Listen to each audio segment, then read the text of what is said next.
this morning. Many familiar faces from previous terms as well. So my approach is a little different. So my major in university was history and art history. So when I came to Korea, what was really interesting for me was its history. And I think history is a really useful tool for also adjusting to the country. And so I'm going to talk about it this way. And all the pictures are my pictures I've taken. So I found really beautiful, wonderful places in Korea, so I wanted to share some of those pictures. So I first came to Korea in December of 2013, and at that time I had never been outside of North America. So when I landed in Incheon, it was my first time in Asia. And then Korea was beautiful to me. But I had one big advantage even though I had never been outside of America, and that is that I do love history. And it's a great way to learn about a country. So the USA has an interesting history, but it's quite short. My nation's history going back only a couple hundreds of years, whereas Korea's history goes back thousands of years. So I was really excited to explore a culture with ancient roots. And this is from, I think, Cheongryung. And so the next one, Korea has never disappointed me in this. I have seen beautiful places I'd only imagined before, and I've learned more than I'd hoped. So, as I keep going, what drew me to the history of Korea is really questions about the modern place that I was seeing. Where did the ideas come from the people I saw? Why were people maybe a little more introverted? Why are people have such a respectful kind of tone? Well, the answer for me is that history is alive. I want to find out why things are now because of how they were before. And by learning from the past, I can know about now.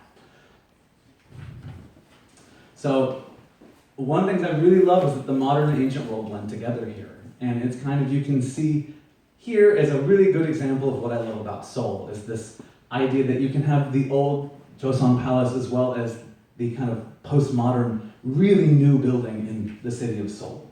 And as an American, I find this blend of modern and ancient really, really interesting. I grew up in a place called Indiana in the United States where if something is 100 years old, it's very old. So when I come to Korea, I'm always amazed about the things I see. Oops, not too fast. So my ways of learning about Korea through its history, always read the plaque. And plaque means the sign. I learned so much about reading in all these little places I go. No matter where you go, there's often little signs telling you about what's going on, what happened here. I visit museums and folk villages, so some pictures down there.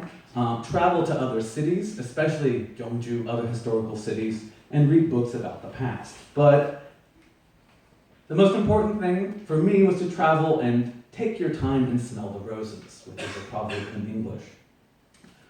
So my secret weapon, though, is you.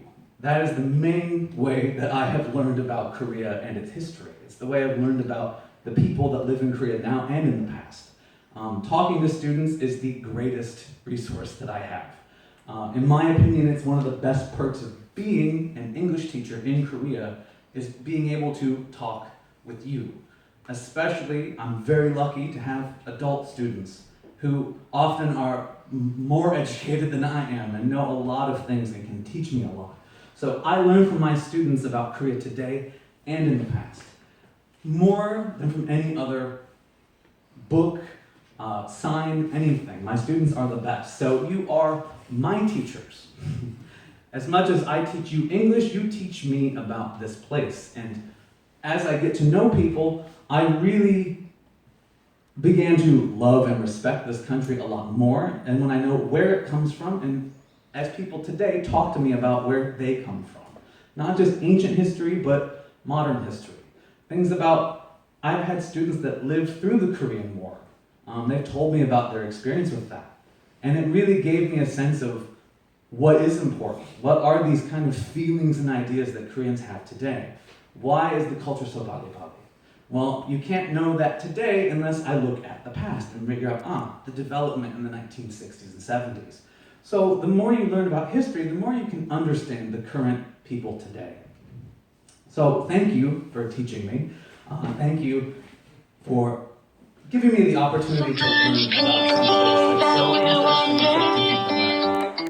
So that's it for today. So just some pictures of me at the end, but thank you.